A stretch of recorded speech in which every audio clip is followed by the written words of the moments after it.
I'm reading, and I'm going to have to talk really fast because I did this in Eastbourne and I was over time by quite a lot. So I said to Tim, I'll cut it. So I've cut about 2 sentences. So I did not lie. I did not tell a lie. There we go. Right, there we are. Woohoo! Right, okay. There are some cartoons. This talk is called Aunt Flo Has Left the Building. Clearly Aunt Flo is a euphemism for having a period, and left the building is a euphemism for menopause. Actually, in my case, it should be Aunt Flo is leaving the building and she is having a massive fucking tantrum on the way out, which is a euphemism for perimenopause, the bit you have to suffer for several years before your periods finally stop altogether. Now, the reason I am doing this talk is because at 51 I have hit the average age at which women in the UK reach menopause. I am about to be done with the whole bally confection. I have been having a period since the age of 12, not constantly, obviously, because I would be very anemic if that were the case, but more or less on a monthly basis. So 12 from 51 is 39 years. 39 years of periods. 39 times 12 periods a year is 468 periods. And I am still going strong. Yes, I've had 3 pregnancies, so you can bring that figure down a bit, but pregnancy is no day at the beach. I will talk to you about piles and acid reflux another day, ladies and gentlemen. So 468 periods in, I feel very aware of how little I have shared this subject, particularly with my male friends. How taboo this subject is, and how 50% of the human population has a cross to bear that is both mysterious and, in some cases, scary for the other half of the population.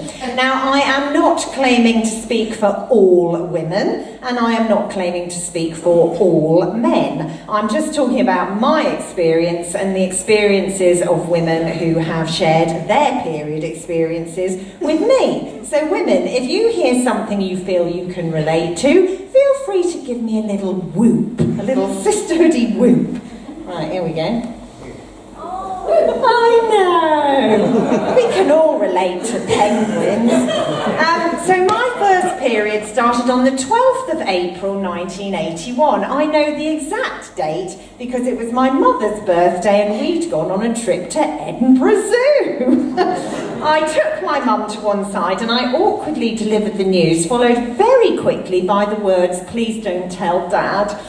Each of my 3 daughters had done exactly the same thing. So I realised that's why men are kept pretty much in the dark, although I also realised that my mother immediately told my father and I immediately told my husband. Oh, the dog! This dog's lovely, isn't it? So I have a husband and 3 daughters, and I have a dog who is also female and who has just recently been on heat. So with all that estrogen in the house, you would think my husband must be totally up to speed with the workings of the female reproductive system. So in the interest of research, I asked him, I said, "Can you explain to me why women have periods?" He said, "Yes, you make eggs and then when you don't have a baby, you get rid of them." Which is kind of right, but not entirely accurate. But then that was expecting a lot from a man who spent the first 10 years of my relationship with him calling my monthly visitor my periodicals. To be fair, he is part of the way there, and I'm sure a lot of you are much better informed, but just in case, I thought I'd help you by doing some demystifying. And as I've only got 15 minutes, that is a lot of bodily fluids in a very short space of time.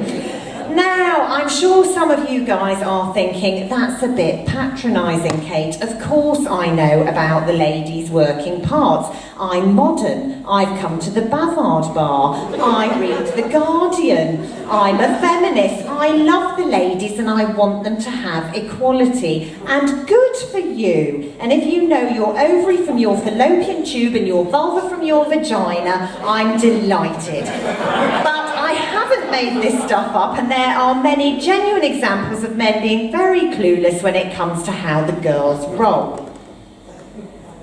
So, I think we would all agree that scientists at NASA are pretty freaking clever. So it may surprise you that when Sally Ride, an accomplished physicist and the first American woman in space, was going up in the space shuttle for a week, the male engineers tasked with catering for her every need decided they would provide her with tampons just in case she was menstruating. So they said to Sally Ride about the tampons they were providing for a week in space, is 100 about the right number? She said to them, that would not be the right number. Apparently, the male engineers then replied, we just want to be safe. Safe? They were clearly worried it was going to be like some kind of space-based battle of the Somme, and that there would be woo juice spattered all over the walls of the shuttle. She then reassured them that even half that number would be absolutely fine. So there we are, there's a tampon. Then, in March this year, one man tried to calculate just how many tampons are necessitated by the average period. A plucky gentleman helpfully posted on Pink News' Facebook page outlining how women might be able to manage their periods affordably with only his trusty man brain and the power of maths. To his credit, he was very good at maths, he could do his sums, it's just that all his facts were wrong. So, he said, the average period is 10 to 35 millilitres of blood. Each tampon holds about 5 millilitres, so that's 7 tampons per cycle. 7 for an entire cycle, ladies. Yes. Then he said, let's be generous and say 10 of those ladies, with 10 for those ladies with an extra juicy uterine lining. He then said, 9 periods a year. Good Lord! So that's 90 tampons max. He concluded that then telling us the cost of a pack of 64 tampons on Amazon, saying if we got 2 packs we could make a saving on shipping and that would do us for a whole year, apparently. Brilliant! Clearly he has no idea that different women have different heaviness of flow, that tampons come in different absorbencies, that each day of your period the flow can be different, necessitating a different size of tampon, that you're recommended to change your tampon regularly to avoid toxic shock syndrome, and that you don't have 9 periods a year, you have 12 or 13. The maths is way more complicated than he at Man HQ assumed. But what is astonishing is the confidence with which he waded into this, inserting himself into a conversation about women's bodies armed with nothing but some incorrect figures. That, ladies and gentlemen, is male entitlement right there.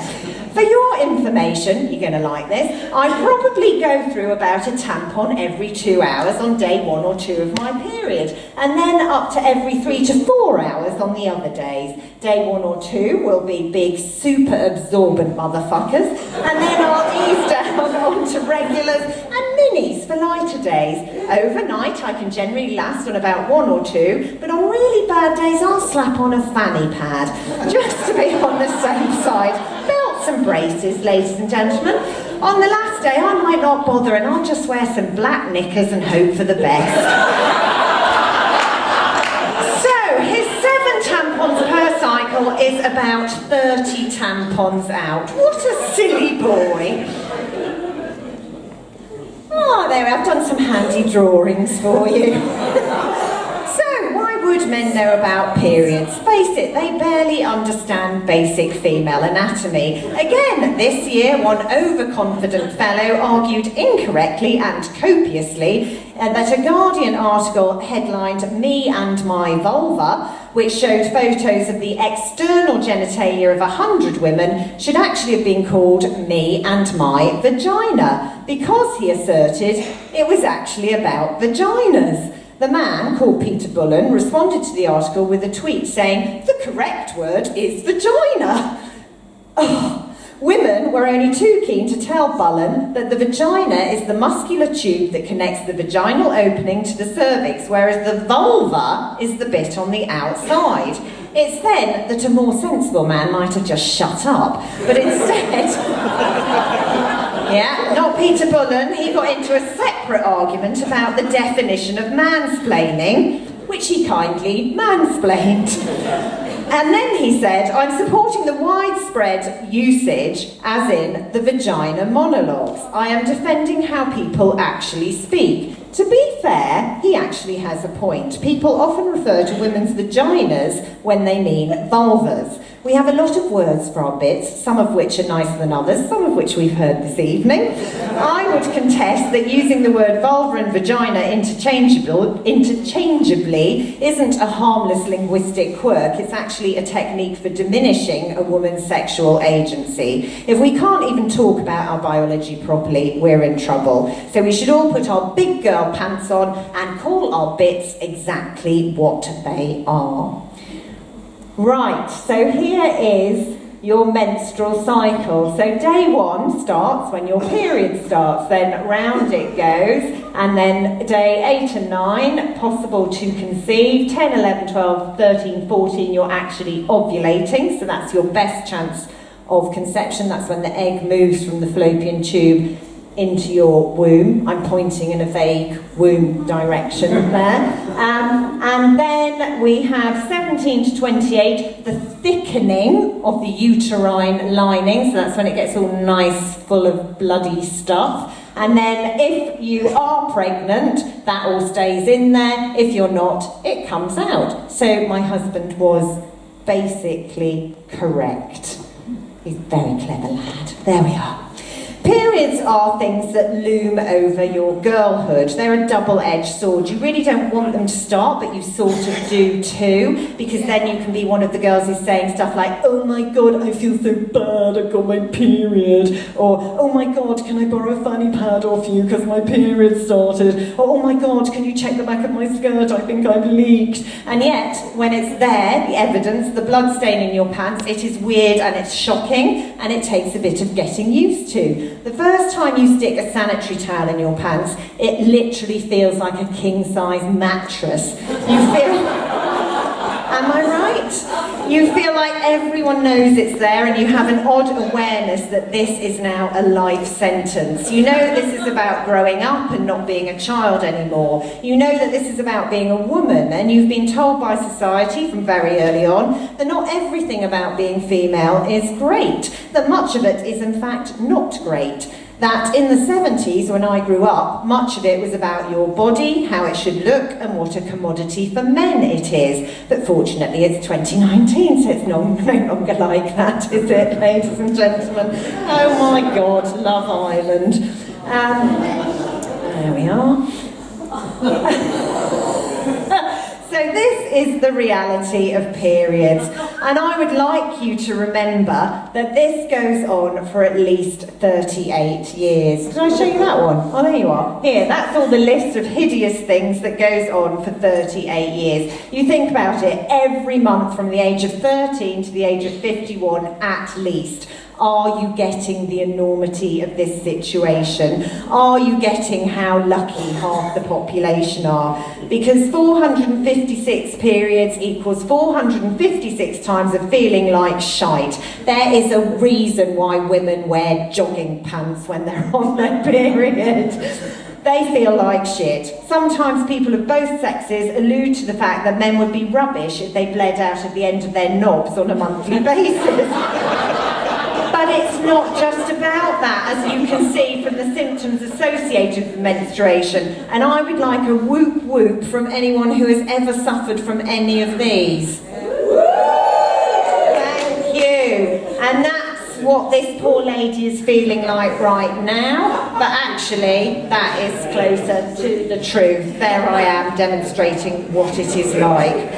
And that's not even covering the mechanics of period management. Your period can last between 3 and 8 days, but it will usually last for about 5 days. The bleeding tends to be heaviest on the first 2 days. Now, who remembers the 28 days? It can be 28 days, but it can be 35 days.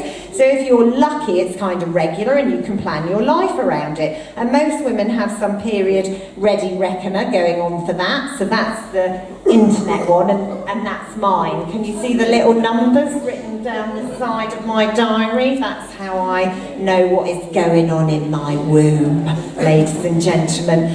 But for most women, there's always a degree of randomness, and as you enter perimenopause, it gets all over the place. So you just make sure you're always carrying your supplies with you, because let me tell you, dealing with your period is gross. Bloody pads and changing tampons is grim. Are you enjoying this talk? It's bad enough in the privacy of your own home, but in public toilets it's even grimmer. You have to put your used product in a sanitary bin thing and you get a waft of weird perfumed blood water.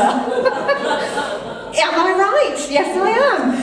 Some people are now going for moon cups or period pants. I have not attempted those. I don't know how you would manage those in a public toilet. Sometimes you're caught out, it comes early and you haven't got any stuff with you. There isn't a woman alive who hasn't crafted a sanitary towel out of toilet roll and then walked around uncomfortably whilst it congeals between her legs.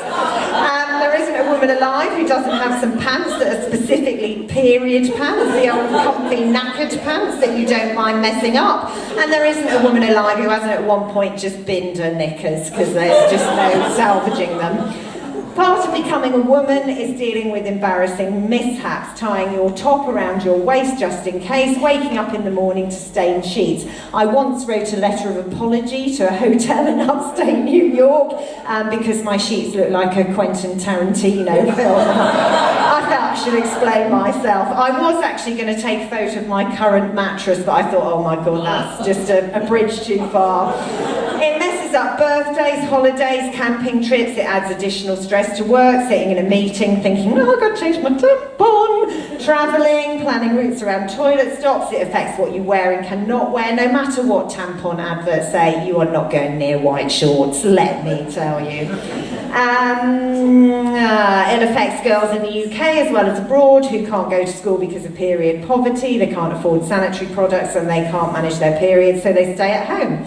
Then there's sports events, GCSEs. What if you've got your period and you're feeling really rough? It's just an additional challenge. Because along with physical symptoms, there is also PMS. So we've got all that going on. These can begin around day 14 and last until day 7 after your period starts. That means you want to murder your partner for 21 days, you then have a week off and then you start again. I once attempted to kick the bathroom door in with my husband inside because he didn't answer me quickly enough, which sounds fair. Now I relay it actually. Now you might think, well, Kate, it's only for 38 years. What's the big deal? But before we hit the menopause, where we are left a dried up husk of our former selves, dry vaginas, dry pubic hair on our heads, wiry whiskery chins and no sex drive, there's the run-up, where our hormone levels are dropping off, our body is in a last mad hurrah of reproductive ability, and this miserable bit is called perimenopause. Can I have a whoop from any perimenopausal women, please? Oh, thank you. And this phase still contains the grimness of periods, but with some added shite, just for good measure. There we go, there's a great list. Isn't it fun? Perimenopause and menopause can also increase cholesterol level. This is one reason why women in postmenopause are at even higher risk of heart disease. I am perimenopausal, I've got a lot of that stuff on that list going on, but my personal favourite is night sweats. I'm not hot, I'm a perfect temperature, but I am sweating like a stuck pig. I sleep in a nightie, I have to take it off because it's soaking wet, and in the middle of the night I'm freezing cold because I'm drenched. And the best thing is I smell like a long-distance lorry driver. But only out of my right armpit, bizarrely. It's absolutely gross. I am tired a lot of the time. I feel like I'm wading through treacle, and often it literally feels like my brain doesn't work. I have times of paranoia and anxiety, which I know are hormonal. There's always an irrationality underlying it, and there's one sane little brain cell flagging that up, saying you are acting like a crazy woman, whilst the rest of my brain is going, fuck off, I don't care. My friends have kept the Spanish holiday fan industry afloat with their attempts to manage hot flushes, and we are constantly on high alert for the appearance of wiry chin hair and white pubes. Guys, I know you have your stuff to deal with, and I will happily sit through a talk about the intimate workings of your prostate. But seriously, I would like you to try to empathise with what it's like to have female biology and still get through life, month in, month out, managing this stuff and still being brilliant. I honestly don't think I can ask you to begin to imagine what having a period is like, but I would like you to respect what a bloody hardcore bunch of bitches women are. And I, for one, will be very glad when Aunt Flo has finally left the building and all I need is a vat of KY jelly and a decent shaver.